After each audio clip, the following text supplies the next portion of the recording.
Muchas gracias, Gabriela y Alfonso, por esta invitación. Gracias a ustedes por estar acá esta mañana. Yo soy Juliana Gómez Toro, soy periodista y escritora. Y hoy tenemos de invitado a Felipe Camaer. Quiero leer su perfil porque me parece muy interesante poder conocer su recorrido y cómo llegó a él este libro. Felipe Camaer es investigador de la Universidad de Aveiro, Portugal, ha sido investigador en la Universidad de Coimbra, en la Biblioteca Nacional de Colombia y docente en las universidades de Picardie, Francia, Lisboa y los Andes. Ha traducido del portugués numerosos autores como Antonio Lobo, Antunes, Lidia, Jorge, Itamar Vieira Jr., Paulo Faria, Elia Correia, Paulo José Miranda, Francisco José Viegas y Boaventura de Sousa Santos, entre otros. Es también traductor del francés de textos literarios y académicos. En 2021 obtuvo la beca de movilidad y Portunus de la Comisión Europea Europa Creativa en la convocatoria de traducción literaria. Muchas gracias por estar acá con nosotros, Felipe. Gracias, Juliana. Buenos días a todos y todas. Bien, hoy vamos a conversar sobre este libro precioso. Es una novela y al tiempo es un poema y al tiempo es un relato mítico, un bailarín en la batalla. Un poco el contexto de este libro arranca con una serie de caminantes por el desierto, desterrados de algún país musulmán que buscan algo así como la tierra prometida. Y vemos cómo cada uno de estos personajes es crucial para lo que van a vivir y bueno, ya lo que vamos a estar conversando de cómo es tan interesante acá el tema del viaje más que del destino. Cuéntanos, Felipe, ¿cómo llegó este libro a ti? ¿Por qué te interesó trabajar en él? Llegó por la amable invitación de Gabriela Roca del Fondo de Cultura Económica. Yo ya he traducido algunos títulos de literatura portuguesa y este me interesó mucho por ese lado tal vez indefinido y poético que yo he traducido poca poesía, sobre todo narrativa, y ese lado alegórico y poético me llamó la atención desde la primera página y para mí en cierto modo representó un desafío traducir en prosa unas imágenes que son más, digamos, propias de lenguaje poético. Yo me imaginaba esto más unos versos y encontrar también fue interesante ir encontrando a medida que iba traduciendo las figuras humanas que yo la verdad, tal vez hablemos de eso después, pero no los calificaría de personajes, son como unas figuras humanas que se van moviendo en el espacio y en el tiempo, pero fue así como sentí yo la primera, digamos, aproximación al libro.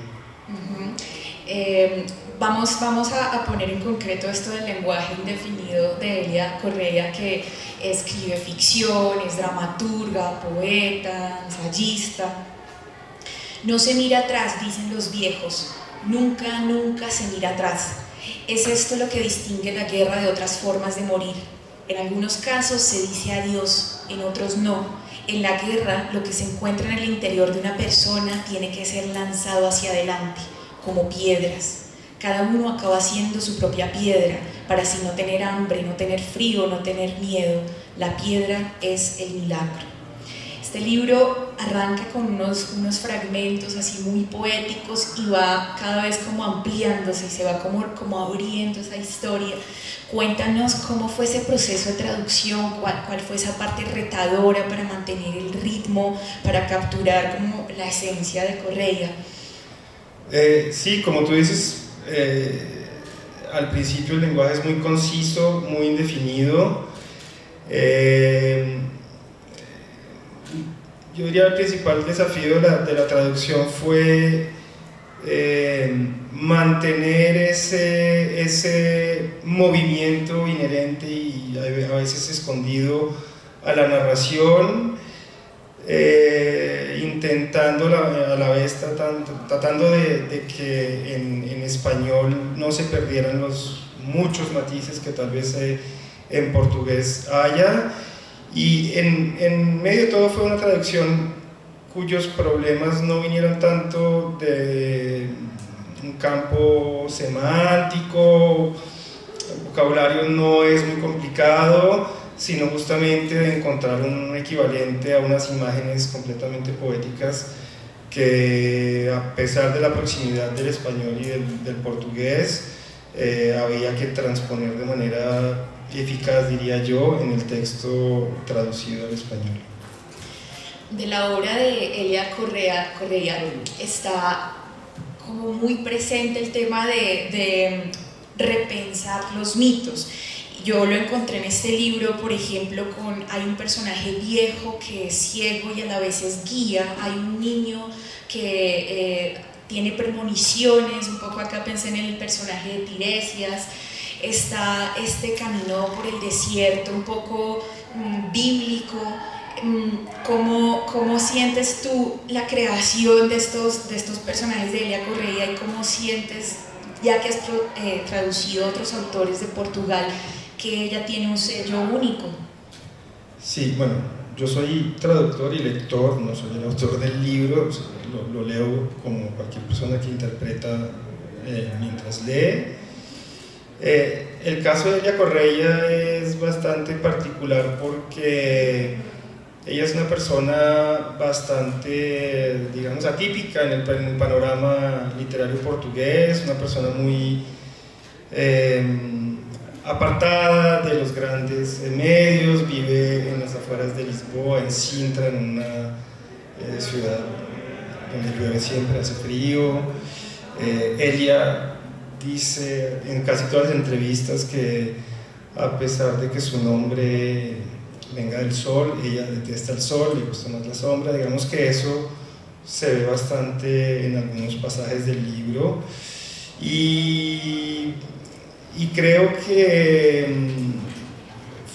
es interesante tener este libro y este lenguaje poético y verlo como casi como una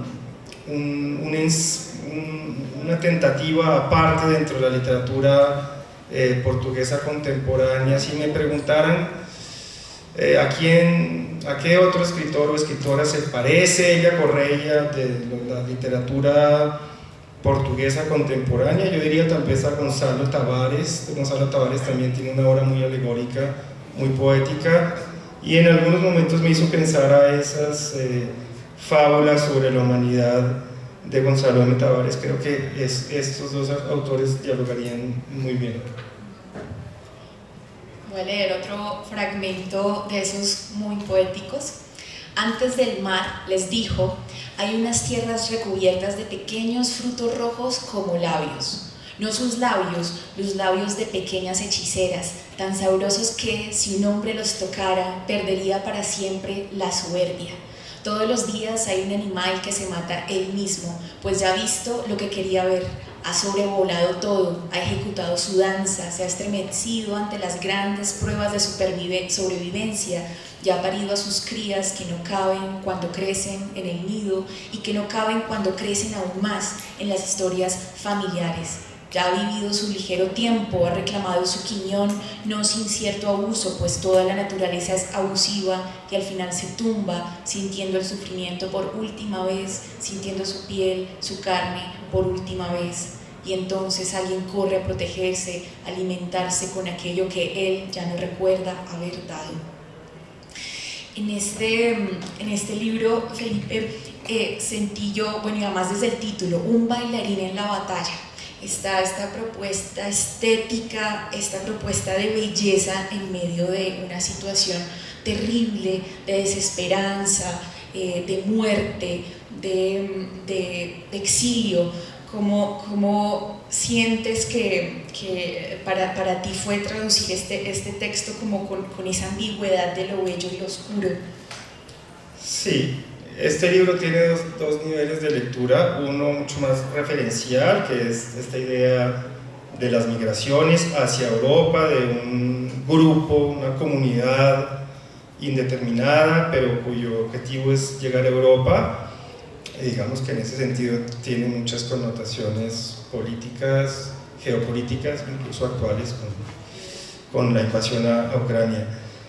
Pero también este libro, y por la naturaleza de la escritura de Elia Correia, tiene toda una visión alegórica que para mí lo sentí y luego lo leí en entrevistas de la autora. Todo este libro, y el título lo indica, es bastante paradójico el título porque no hay una referencia directa a la trama, pues. Para Elia Correia todo en este libro implica un movimiento, y ella habla bastante de coreografía. Entonces el movimiento, el desplazamiento de este pueblo por unas tierras casi siempre desérticas hacia un punto en la costa donde puedan viajar hacia Europa, es como una coreografía, como un baile. De hecho, la palabra danza es bastante, o el verbo danzar, es bastante utilizado en el texto. Y ahora que hablamos de texto, de palabras, recuerdo en otra entrevista Elia Correia que se resiste un poco a aceptar este primer nivel del que hablé, tan inmediato, de las migraciones, etc., aunque ella dijo haber estado en un campo de refugiados y de ahí tal vez haberse inspirado, pero ella prefiere mucho más, digamos, privilegiar el lado alegórico de su historia. Y hablando de eso, ella siempre habla de los cuerpos, del movimiento, de la danza. En ese sentido, la imagen de la carátula me parece también muy apropiada y corresponde un poco a la carátula original en portugués, que es un bailarín. Esta idea del movimiento de los cuerpos es muy importante, y digamos que es en esa segunda dimensión alegórica no tan inmediata, que el lector, pienso yo, va captando cuál es el ritmo real del relato. Esto no se puede leer como una crónica, como cualquier texto no ficcional, ni siquiera ficcional, sino mucho más poético. Y hablando de las palabras, se me olvidó decir que así como la palabra danza está en muchas partes, la palabra refugiados, y lo dice Elia Correia en varios momentos, no aparece en ningún momento. Ella no quiso que se identificara tan directamente su historia con una actualidad política, porque ella dice que no, su papel y su tipo de escritura no corresponden a algo mucho más periodístico, cronístico. Vemos también, y conectándolo con la importancia del cuerpo, la danza en esta obra como también metáfora, hay un despojarse, lo leí yo, como de lo humano y volverse cada vez más animal, y hay un despojarse de esa cultura que tenían, de esos conceptos de los que venían para llegar a este nuevo lugar casi como de ceros, como seres animales. ¿Lo viste igual? Sí, lo vi yo, sobre todo porque hay dos elementos. El primero es el papel de la mujer. Digamos que es una sociedad no occidental, en el sentido en que el papel, el lugar de la mujer está muy relegado. Hay un machismo muy fuerte dentro de esta comunidad, pero esta historia cuenta también esa emancipación de las mujeres, que se quitan el velo en varias oportunidades, me parece 2, creo, durante el cuento, durante el relato, y de alguna manera afirman su identidad dada la circunstancia de errancia en la que se encuentran. Y la animalidad es muy importante porque además de las imágenes poéticas que asocian los personajes al mundo animal y vegetal, los personajes femeninos, sobre todo recuerdo en este momento una mujer llamada Agua, se califica a ella, se describe a ella como una fiera. Entonces ella, digamos que las mujeres, para poderse emancipar de los hombres y llegar a alcanzar un estatus de igualdad frente a los hombres en esa situación de migración en la que están, pasan o comen carne humana y se vuelven fieras y se ven a sí mismas como fieras, y es muy importante, digamos, toda esta idea de la apropiación. Al mismo tiempo hay como una simbiosis con la naturaleza, porque toda esta comunidad está, digamos, no solo inmersa, pero completamente a merced de los fenómenos de la naturaleza, pero también hay una idea de pues, compenetración y de representación de estas figuras humanas, que no llamaría personajes, por medio de un léxico y una estética completamente animal, que claro, podrían decir algunos, remite a un salvajismo, pero que creo yo que dada esta dimensión alegórica del relato, hay que ver un poco más allá de esta pequeña interpretación. Leí sobre la obra de Delia Correia que en algunas ocasiones se ha comparado con el realismo mágico latinoamericano. No sé si de pronto, y seguramente es una pregunta más para la editora, pero quiero preguntarte tu opinión. ¿Será por eso que se escoge este libro, esta autora, para traducir y ofrecer acá en Colombia? ¿Por qué sientes que este es un título que vale la pena tener acá traducido? Yo sinceramente, mejor dicho, tal vez veo una proximidad, tal vez con algún discurso que va más allá de un realismo. No lo vería tanto como un real maravilloso, lo vería como una escritura poética organizada y estructurada dentro de un marco narrativo que corresponde más al de una, no diría novela, pero un texto de ficción. Me parece que este libro, que es muy fácil de leer en el sentido en que desde las primeras páginas, pienso yo, el lector queda atrapado por la manera como el texto lo envuelve, y yo creo que, hablando de los dos niveles de interpretación, de significación, de los que mencioné antes,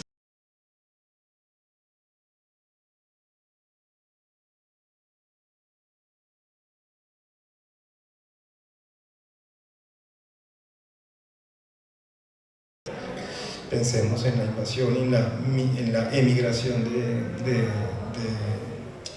ucranios o ucranianos hacia Europa. Ese tema, digamos,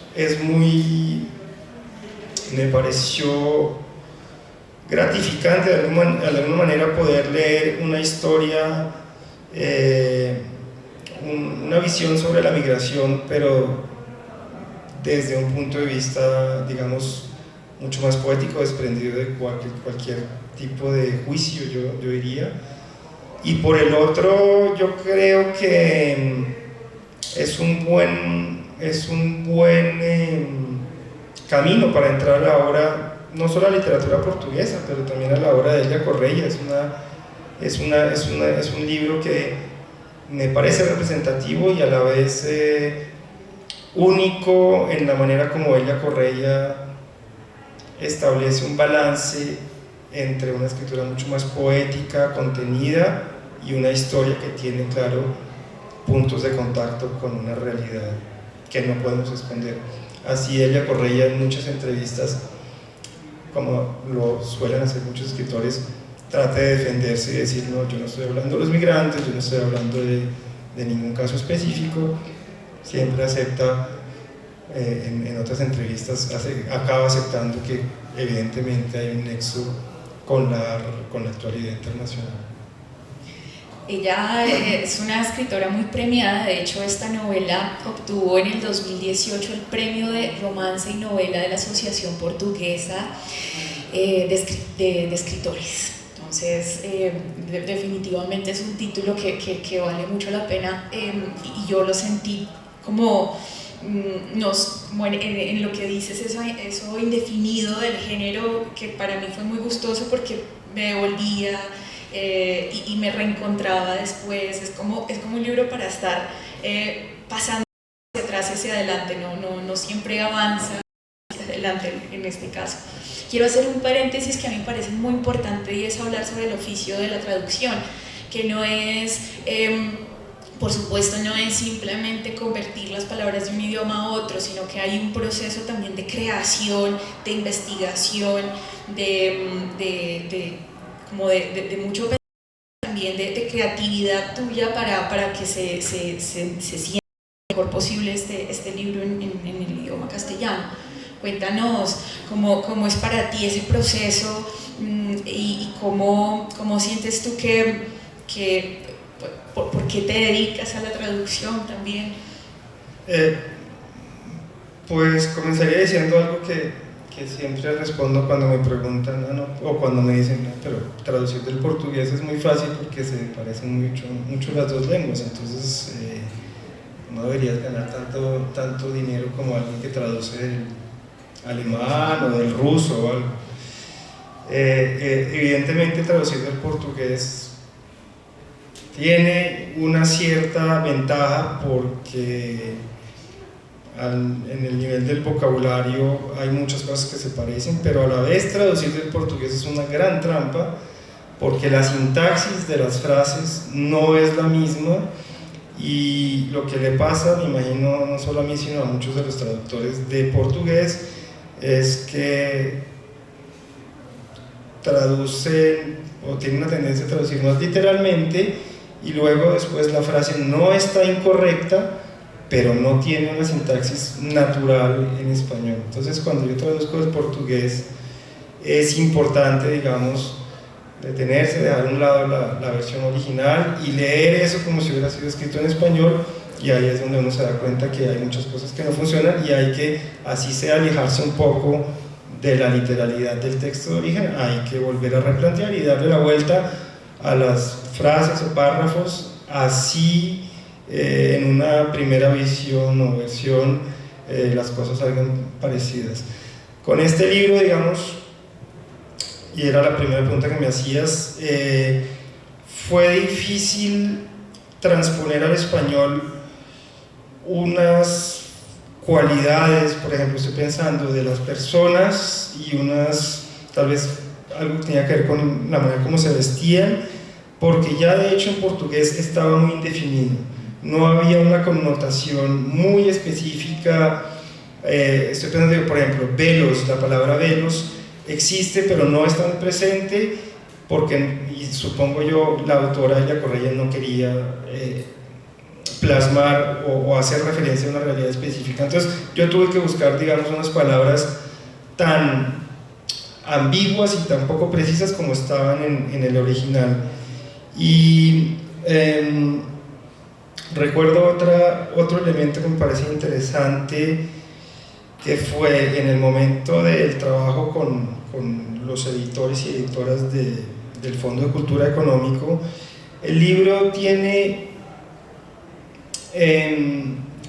recorre a la segunda persona del plural, en algunos momentos dándole un sentido, digamos, arcaico al asunto. No es generalizado, pero el vosotros aparece, y sobre todo en imperativo. Hay muchos, no me acuerdo, hay un capítulo que empieza por considerad, pero eso aparece de manera intermitente en el libro, no todos los personajes ni los narradores hablan así. Y tuvimos una discusión en el proceso de edición con el Fondo de Cultura sobre si para el lector colombiano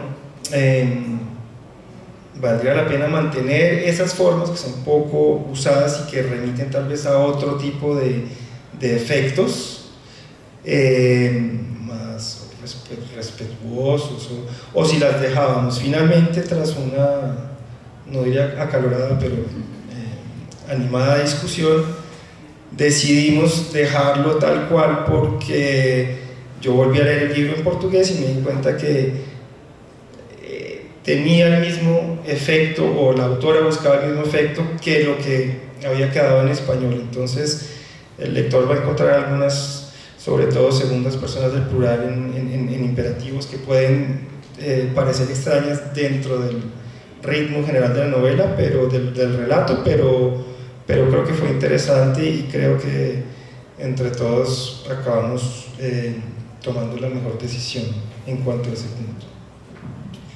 Cuéntanos qué otras traducciones tuyas podemos encontrar acá en la feria. Me hablabas de una que es un autor brasilero, y en qué estás trabajando ahora. En este momento no estoy trabajando en ninguna traducción. Sí. Estoy con mis actividades de investigación, pero curiosamente en este momento no tengo ninguna traducción.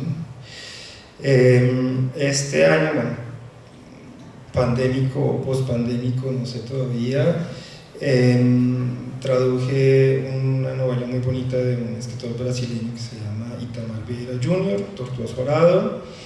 El autor vendrá a la feria el 29, llega, va a estar con algunas actividades la próxima semana, y es el primer libro de un escritor brasileño que traduzco. Siempre he traducido portugueses, y me pareció muy interesante. Por lo general he traducido autores portugueses para Colombia y para América Latina. Muchas gracias.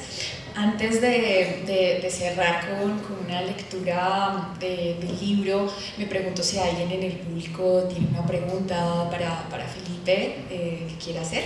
Sí, por favor. ¿Tuviste contacto y diálogo con la autora?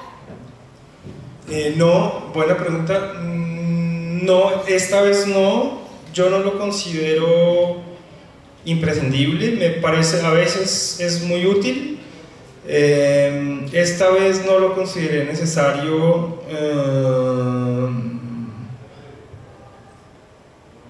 porque básicamente no se me presentaron problemas mayores de interpretación, digamos, del sentido. Esta vez no. A veces es importante clarificar algunas cosas con los autores. Los escritores siempre son muy generosos, digamos, en ese sentido. Esta vez no tuve contacto directo. Elia Correia siempre dice en las entrevistas que ella no quiere hablar de su obra, que a ella no le interesa, que ella no puede explicar su obra, que ella es una lectora más de su obra y que no podrá decir nada más. Obviamente no es tan cierto, pero que no podrá decir nada más que lo que digan sus lectores. Y ella tiene una actitud que hay que respetar, que la tienen algunos escritores y escritoras, que es, bueno, este es mi obra, mi producto, ustedes hagan de él lo que quieran. Esta vez no tuve contacto con el escritor. ¿Hay alguna diferencia entre traducir un escritor portugués y uno de Brasil? Sí, muchas. Digamos, yo tengo más contacto con la cultura portuguesa de Portugal y conozco más, digamos, los diferentes registros lingüísticos del portugués de Portugal. Yo no conozco mucho Brasil, no tengo, digamos, un contacto, aunque tengo contacto regular con personas brasileñas, no he vivido en Brasil, entonces no tengo, digamos, el oído afinado para eso. Pero no es imposible, digamos, el libro que traduje no es imposible que no me pareció muy difícil traducirlo por unas circunstancias específicas del contexto del libro. Y solo para acabar sobre esa pregunta que me parece interesante, y es que lo estaba diciendo el otro día, me parece importante que a nivel editorial, del mercado editorial, este tipo de libros de autores de América del Sur sean traducidos también por traductores de América del Sur, no solo españoles. Nosotros vivimos muy pendientes, o somos muy... todas las traducciones de idiomas extranjeros generalmente pasan por España, aunque en los últimos años ya ha habido, digamos, un intercambio más sur-sur, digamos. Me parece interesante que esos libros, y especialmente el último que traduje, haya sido traducido, o que yo haya sido escogido como colombiano para traducir al español de América Latina ese libro.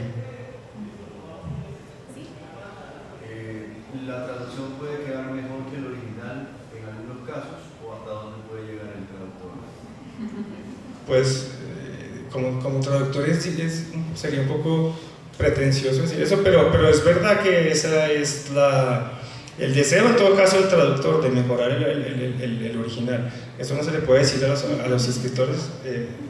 Cuando traduzcan tu obra no tengas en cuenta lo que estoy diciendo, pero el traductor siempre trata, mejorar no en el sentido de modificar la obra original, pero hacer la mejor traducción posible teniendo en cuenta el contexto de llegada, claro.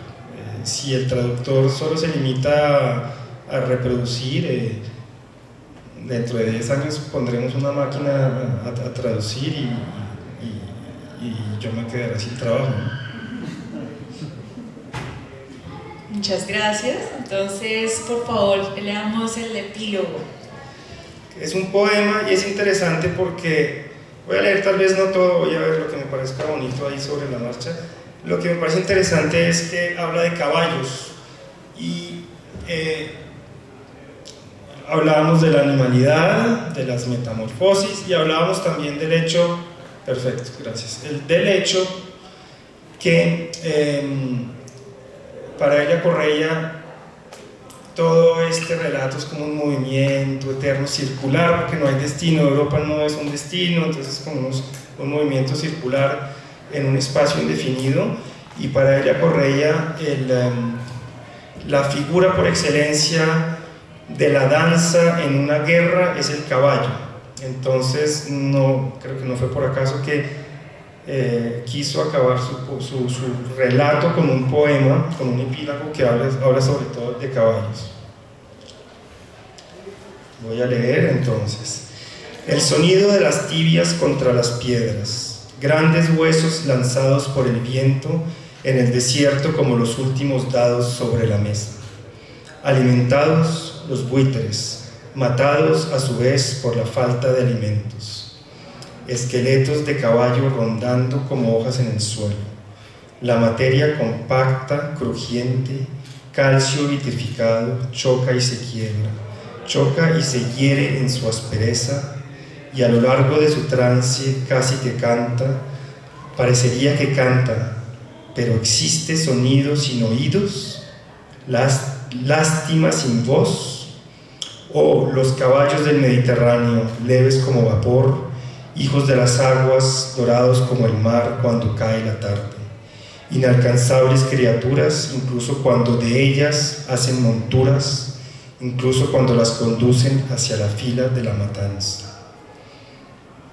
Un poco más adelante, nada más hacen esos ojos, no se empeñan en una expresión ni en un llamado, en nada, tienen el fin de todo y el principio de la gran masa globular. Y dado que nada contemplan, nada los atraviesa, pues no van a morir. Aquellos ojos pasan por la batalla como pasan por las hierbas de los prados, llevando todavía la ondulación, la escala musical de las mareas. Danzan en la guerra, con los músculos muy entrenados por la delicadeza, habiéndole pedido a las aves el secreto de una buena elevación como Nijinsky.